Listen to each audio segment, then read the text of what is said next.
무더위가 또 장마가 계속되어서 많이 힘드실 텐데도 이 주일을 맞아 예배하러 오신 모든 성도님들 주님의 사랑으로 사랑하고 환영합니다. 아멘. 하나님께 영광을 돌립니다. 아멘. 네, 감사합니다. 우리 인생의 생애 여정을 여러 가지 형태로 설명할 수가 있습니다. 그 중에서도 영어 스펠링 W, 대문자 W를 활용한 설명이 있습니다. 대문자 W를 이렇게 보시면 굴곡이 이렇게 져 있는 것을 봅니다. 이름하여 5W, OW 인생론입니다. 정상인가 싶으면 계곡으로 내려오고 계곡인가 싶으면 어느새 정상으로 올라갑니다. 우리 인생의 세옹지마, 인생의 우여곡절 이런 모든 것들을 함께 드러내는 글자가 W다.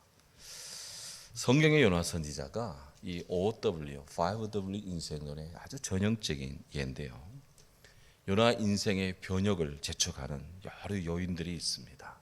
그 첫 번째가 바로 윈드, 바람이라고 하는 겁니다. 하나님께서 요나에게 말씀합니다. 너는 일어나 저 큰 성읍 니느웨로 가서 복음을 전하라. 그것에게 외치라. 그 악독이 내 앞에 상달되었다. 하나님은 아시리아의 수도 니느웨에 가서 하나님의 복음, 구원의 말씀을 전하라고 말씀했습니다. 하지만 요나는 니느웨로 가지 않았습니다. 가기가 싫었습니다. 해서 하나님의 말씀을 피합니다. 그는 스페인 끝 항구 바로 다시서로 가는 배를 탑니다. 사명의 길을 벗어납니다. 과연 하나님은 그대로 둘까요? 하나님은 영혼의 레이더입니다. 그를 추적하고 있습니다. 그대로 가서는 안 됩니다. 선지자가 사명의 길을 벗어나서는 안 되는 거예요. 그래서 가로막습니다. 바로 큰 동풍을 불게 했습니다. 바로 그렇게 해서 배가 뒤집어질 정도의 위기가 찾아옵니다. 그런데 이 위기 속에서도 요나는 배 밑창에 내려가 잠을 청합니다. 요나는 정말 느긋한 사람인지 아니면 낯뜨거운 사람인지 모를 정도입니다. 두 번째 W가 찾아옵니다. 바로 잠들어 있고 병든 그 심령을 깨우는 웨이커, 깨우는 사람이 있습니다. 그래서는 안 된다. 자는 자의 어쩌면요 하면서 요나를 깨웁니다. 바로 깨우는 사람. 인생의 멘토라고도 할 수 있습니다. 그로 인해서 요나는 그리고 그 배에 탄 사람들은 이 풍랑의 원인을 알습니다. 이 풍랑이 다름 아닌 나 때문에 바로 이 병든 나, 말씀을 거역한 요나 나 때문에 바로 이 세상 많은 사람들이 고생을 당한다는 것을 알게 됩니다. 사람들의 해결책으로 제비를 뽑아서 요나로 하여금 바다에 들어가도록 그렇게 재촉을 했습니다. 요나는 익사합니다. 죽음의 순간을 맞습니다. 인생에 이럴 수가 있습니까? 하나님 말씀을 받은 자가 죽음의 순간으로 낭떠리 칩니다. 전형적인 W의 첫 선이 형성되는 겁니다. 요나는 지독한 그 고난을 당합니다. 바로 그때 그에게 찾아옵니다. 큰 물고기. 우리는 고래라고 추정할 수 있는 웨일, 고래라고 추정할 수 있는 그런 이 물고기 밥이 됩니다. 요나는 그 안에서 지독한 어둠을 경험합니다. 회개하지 않을 수가 없습니다. 정말 토해냅니다. 나는 죄인입니다. 그렇게 기도했습니다. 그런 요나에게 다시 하나님의 말씀이 은혜가 주어집니다. 요나 3장 1절에 보면 그때 여호와의 말씀이 두 번째로 요나에게 임하니라. 이제 요나는 참으로 살아날 수가 있습니다. 물고기가 요나를 토해냈습니다. 그러니까 그가 떨어진 곳이 니느웨 앞바다, 니느웨 바로 해변가였습니다. 거기서 요나는 사람들에게 물고기 뱃속에서 튀어나온 요나가 회개하라. 이제 곧 하나님의 심판이 있다. 40일 뒤면 이 땅이 망할 수 있다. 여러분 회개하세요. 회개합시다. 소리쳤습니다. 사흘 길을 가는 성읍인데 하루 길 정도 달리면서 그 말씀을 외쳤습니다. 왕부터 모든 백성들 그리고 짐승까지 회개하기를 시작을 했습니다. 그런데 요나는 별로 마음에 들지 않았습니다. 그런 박능쿨이 펼쳐진 그 언덕에서 그 밑에 니느웨가 어떻게 되는지 이렇게 보고 있습니다. 거기서 그는 왜 하나님은 저 백성들을 죽이지 않고 왜 이스라엘을 멸망시킨 저들을 벌하지 않고 왜 살려주시는지 영 마음에 들지 않은 거예요. 그렇게 해서 방관자처럼 이렇게 바라보고 있습니다. 그때 요나를 새롭게 하는 또 하나의 W가 나타납니다. 바로 웜이라는 벌레입니다. 벌레가 어디선가 날라와 가지고는 요나를 덮고 있는 박능쿨을 갉아먹었습니다. 그렇게 시원하던 그 얼굴이 갑자기 박능쿨이 말라 시들어버리자 그 얼굴이 시커매지고 그야말로 머리가 땡볕에 견딜 수가 없는 거예요. 그래서 투정합니다. 도대체 나를 왜 이렇게 하나님이 힘들게 하냐고 그렇게 소리를 지릅니다. 그때 다시 하나님의 말씀이 들려옵니다. 다섯 번째, The Word of God, 하나님의 말씀이 찾아왔습니다. 요나, 네가 수고도 아니하고 네가 재배도 아니하고 하룻밤에 났다가 하룻밤에 사라지는 이 박능쿨도 네가 그렇게 아끼는데 저 봐라, 저 큰 성읍 니느웨에 좌우를 구분하지 못하는 12만 명이나 살고 있다. 내가 어찌 그들을 아끼지 않을 수 있느냐? 네가 지금 온전한 거냐? 하나님은 비록 북이스라엘을 멸망시킨 니느웨도, 아시리아 니느웨도 그 사람들을 하나님은 살리시고 그들도 구원받기를 원하신다는 하나님의 뜻을 투사하는 것입니다. 무한한 아가페, 하나님의 말씀의 사랑입니다. 이러고 보면 우리에게 찾아오는 바람이라는 wind, 바람이라는 것도 우리 인생에 참으로 나를 깨우는 것이고 나를 살게 하는 것이고 벌레마저도 하나님 앞에 내 정신을 차리게 만드는 것이기 때문에 하나님 말씀을 믿는 우리 크리스찬들에게는 모든 것이 감사할 따름이다 하는 거예요. 하여 오늘 우리들은 말씀이신 주님 앞에 바로 서야 될 것입니다. 하나님 말씀 안에서 겪는 인생의 모든 것에 감사함으로 나가야 될 줄로 믿습니다. 어느 분이 이렇게 말했습니다. 인간에 가장 필요한 것이 지식이었다면 하나님께서는 선생님을 보내줬을 겁니다. 인간에 가장 필요한 것이 돈이었다면 하나님은 우리에게 사업가를 주셨을 것입니다. 우리 인생에 필요한 것이 건강이라면 하나님 우리 인생에게 의사를 보내줬을 겁니다. 우리에게 필요한 것이 오락이라면, 즐거움이라면 하나님은 연예인들을 보냈을 것입니다. 그러나 하나님은 우리 인간에 가장 필요로 한 것이 하나님의 말씀이기에 말씀이신 구세주 예수 그리스도를 보내주셨습니다. 그렇습니다. 하여 오늘 우리는 주일이면 다시 하나님 말씀 앞에 섭니다. 그렇게 해서 주님 말씀에 창념하며 주의 뜻을 발견하는 것이 오늘 이 시대의 크리스찬들의 또 사명이고 해야 될 당연한 모습이라고 믿습니다. 사도 바울은 디모데후서 6장에서 우리 그리스도인들에게 정말 필요로 하는 말씀의 가치를 새롭게 각인시킵니다. 누구든지 다른 교훈을 하며 바른 말이신 우리 주 예수 그리스도 그분의 말씀과 경건에 관한 교훈을 따르지 아니하면 그는 교만한 자다. 그는 아무것도 알지 못하는 자다. 그는 변론과 언쟁을 좋아하는 자다. 마음이 부패한 자다. 투기와 분쟁과 악한 생각에 사로잡힌 자다. 경건을 이익의 방도로 삼는 자들이다. 이런 자들 사이 속에서는 늘 다툼만 일어나고 있다. 예수 믿어도 하나님 말씀이신 그리스도 안에 온전히 있지 않으며 늘 투쟁하며 늘 소란하며 늘 다툼만 일으킨다 이거예요. 하지만 자족하는 마음이 있으면 생에 닥치는 모든 것이 하나님의 은혜인 줄 알고 이를 믿음으로 받아들이면 그리고 수용하면 그리고 신앙적으로 이를 견뎌내며 살아가면 경건은 큰 유익이 된다. 하나님과 우리 인생 사이의 관계성이 우리에게 유익이 된다는 거예요. 오늘 해서 우리는 전도서를 통해 우리에게 주시는 하나님 말씀을 다시 한번 깊이 볼 필요가 있습니다. 오늘 성경은 우리 인간이 가진 한계를 성경이 아주 명확하게 말씀하고 있는 본문입니다. 10절에 보시면 이미 있는 것은 무엇이든지 오래전부터 그 이름이 이미 불린 바 되었으며, 이름이라는 것, 여기 이름 없으신 분이 있습니까? 다우리는 이름이 있습니다.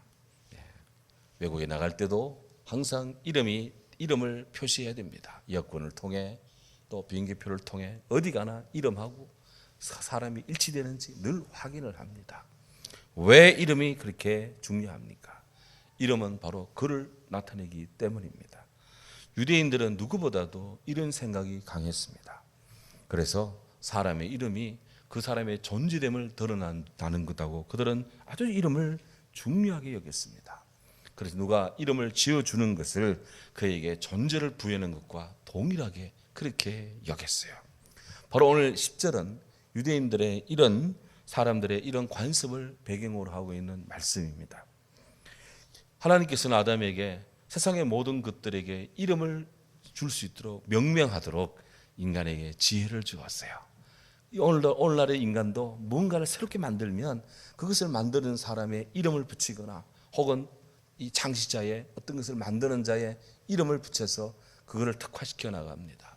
그런데 그런 이름을 만든, 이름을 주는 아담, 그에게 이름을 준 자가 누굽니까? 하나님이십니다. 우리 각자에게 이름을 주신 분이 누굽니까? 할아버지, 아버지, 예. 그 아버지, 할아버지, 그 아버지의 이름을 준 분이 누굽니까? 하나님이십니다. 고로 세상에 있는 모든 만물들은 다 우리 하나님에 의해서 규정되고 구성되고 특화됩니다. 사람 그 누구도 이를 변경할 수가 없습니다. 사람도 예외가 아닙니다. 이런 법칙에서 오늘 우리는 이름이 소중하다는 걸 알아야 돼요. 크리스찬들에게는 크리스찬에 맞는 이름이 붙습니다. 직분의 이름이 붙습니다. 또 우리는 전반적으로 예수 그리스도의 사람이라고 하는, 그리스도인이라고 하는 이름이 늘 따라 붙습니다. 저 사람은 교회 다닌다. 저 사람은 하나님을 아는 백성이다. 늘 그런 이름이 붙는다는 거예요. 자, 그래서 오늘 성경이 말합니다. 사람이 자기보다 강한 자와는 능히 다툴 수 없다.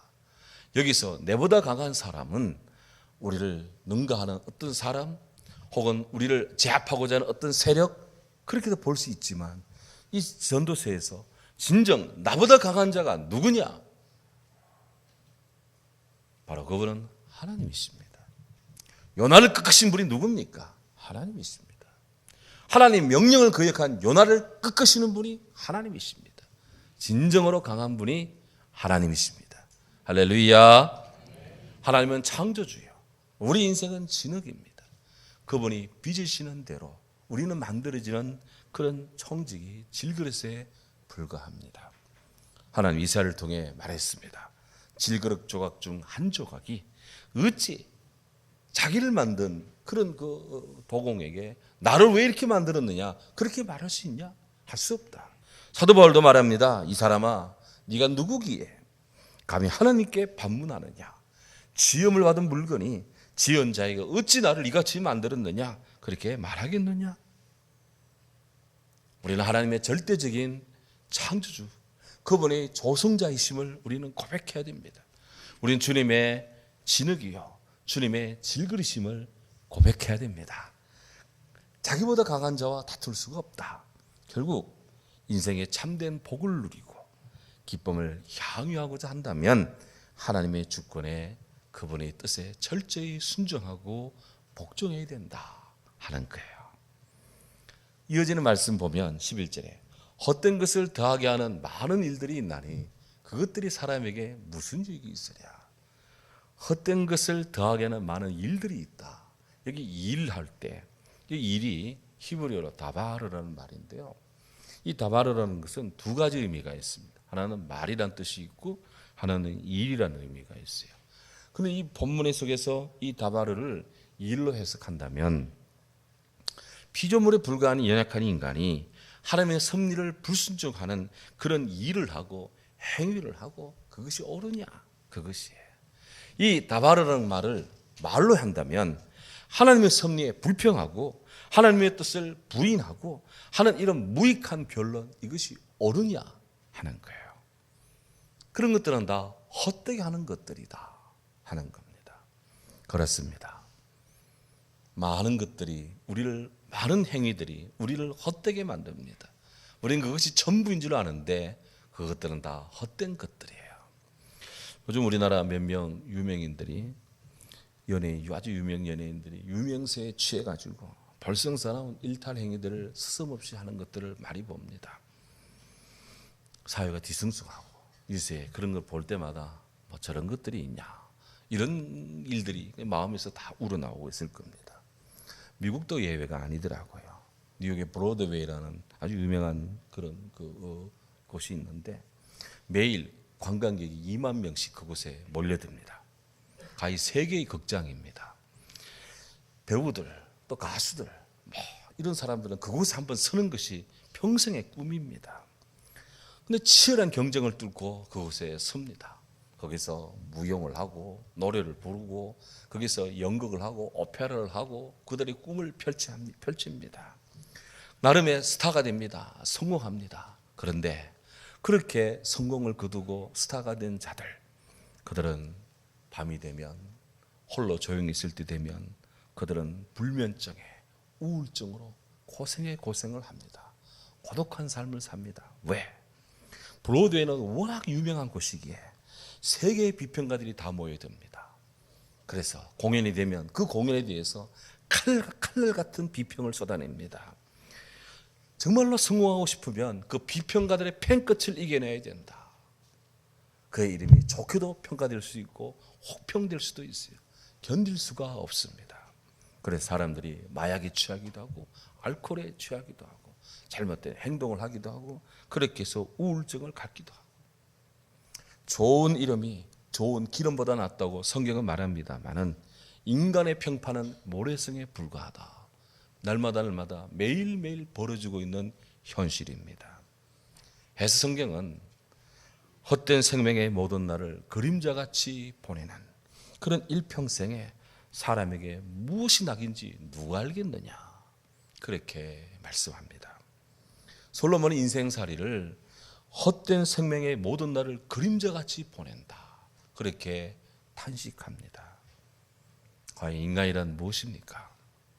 달면 입에 넣었다가 쓰면 뱉어버리는 그런 속성이 있는 인간, 이것이 인간의 본질입니까? 필요할 때는 온갖 아양을 떨다가도 때가 지나면 발길로 차버리는 것, 이게 우리 인간의 한 모습입니까? 인간은 너무나 무력하고 너무나 허약합니다. 추우면 춥다고 아우성이고 더우면 덥다고 막 난립니다. 오래전 김일성 대통령 재임 시에 날씨가 굉장히 가물었습니다. 그래서 사람들이 영삼이가 대통령 되니까 비가 0.3mm밖에 안 온다고 말을 합니다. 그런데 그 뒤에 김대중 대통령이 되었습니다. 그런데 그때는 김대중 대통령 재임 시에는 비가 막 어마어마하게 자주 왔습니다. 그러니까 사람들이 비가 대중 없이 온다고 그렇게들 이야기를 했어요. 가뭄이 들면 목이 탄다고 아우성이고 비가 계속 오면 비가 온다고 난립니다. 정말 자기가 할 수 있는 건 아무것도 없는데 사람들은 그렇게 소리 지르고 있습니다. 정말 우리들은 실체가 무엇인지 모르고 그렇게 삽니다. 왜 그럴까요? 인생은 그림자이기 때문에 그렇습니다. 셰익스피어와 인생은 걸어다니는 그림자다. Life is but a walking shadow. 단순히 움직이고 있는 그림자에 불과하다. 그림자는 머물지 않습니다. 그림자는 쉽게 사라집니다. 빛의 각도에 따라서 그림자가 있기도 하고 없기도 합니다. 실체가 아닙니다. 전도자가 우리 인생을 헛된 날의 그림자 같다라고 이렇게 탄식한 것은 아담 이래 모든 인간이 죄 가운데 살고 있고 그냥 그렇게 살아가다가는 종착이 죽음의 길밖에 안 되기 때문에 쌓았고 가졌고 누렸고 그렇게 해보지만 그것은 다 아무것도 아닌 것을 그는 깨달은 그런 인생의 통찰입니다. 그렇습니다.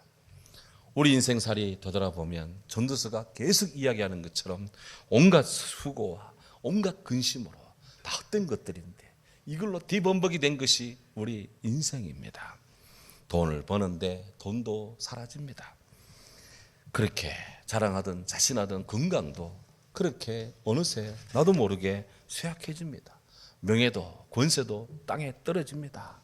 지성도 가물가물해집니다. 다 그림자 인생이에요. 해서 성경이 말하는 진정한 인생의 본질을 우리 다시 생각지 않을 수가 없습니다. 성경에 따르면 인간은 하나님께서 흙으로 빚었습니다. 다른 것들은 다 있으라 하니까 다 있는데 사람만은 하나님이 손으로 당신의 흙을 가지고 하나님의 형상으로 인간을 빚었습니다. 생명체 중에 생명이 탄생할 때 제일 먼저 만들어지는 부분이 코라고 합니다. 그 코에 하나님의 생명의 숨을 불어넣으니 사람이 흙만이 아니라 정신을 가지고 하나님을 바라보고 생각하는 그런 믿음의 이성의 존재로 빚어집니다. 결국 인간은 하나님의 영광을 위해서 만들어진 존재입니다. 하나님을 찬양하며 살도록 만들어진 존재입니다. 하지만 인간이 요나처럼 하나님 말을 듣지 않습니다. 그분에게 등을 돌립니다. 사탄의 유혹을 받고 그냥 자기가 신이 되는 양 먹음직도 하고 보암직도 하고 지혜롭게 알먹으면 탐스럽고 자랑스러우니까 그걸 따먹습니다. 의지가 남용되고 인간의 지성이 교만해서 타락합니다. 결국 모든 사람은 죄인입니다. 어린이부터 장년에 이르기까지 죄인이 아는 사람이 없어요. 성경을 보면 성경의 거울에 비치는 나는 죄인인 것입니다. 우리는 철저히 죄로 인해 죽을 자들입니다. 그대로 두면 육신으로도 죽고 또 하나님의 심판 앞에 또 죽습니다. 두 번의 죽음을 받는 우리 인생입니다. 그런데 예수 그리스도 우리를 깨웁니다. 그분의 성령이 우리를 깨웁니다. 우리 인생을 가로막고 우리를 새롭게 합니다. 해서 우리는 그리스도 안에 새로운 피조물이 됩니다. 오늘 한시간 기도한 것처럼 그 그리스도 안에 새롭게 거듭나서 하나님 나라의 시민이 됩니다. 이것이 성경이 말하는 복음입니다. 예수 그리스도가 우리 인생의 길이요 진리요 생명이십니다.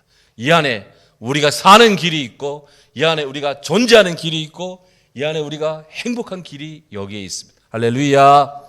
고로 우리는 예수 그리스도 안에서 다시 주님을 보고 다시 주님을 바라보고 다시 주님을 사랑해야 됩니다.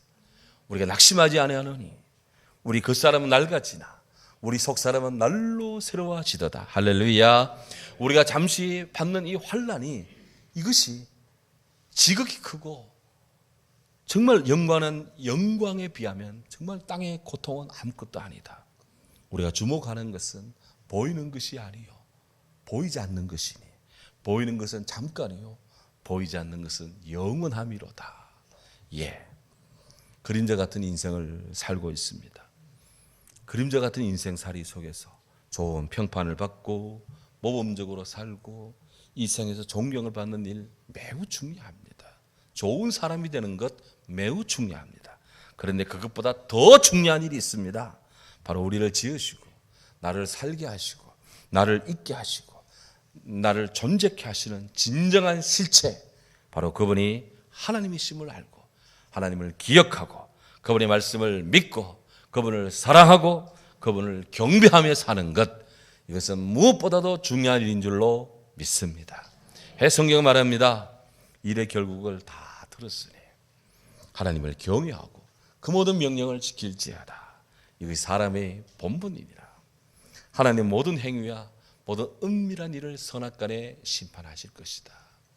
주님 안에서 우리 모두 나는 나를 더 적게 less on me, 하나님은 더 크게 more of God, 하나님은 더 크게 나는 작게 하나님은 더 크게 이렇게 하면서 정말 그림자 같은 인생이지만 실체이신 주님 앞에서 늘 복되고 행복하시기를 주의 이름으로 축원합니다. 사랑하는 주님 감사합니다.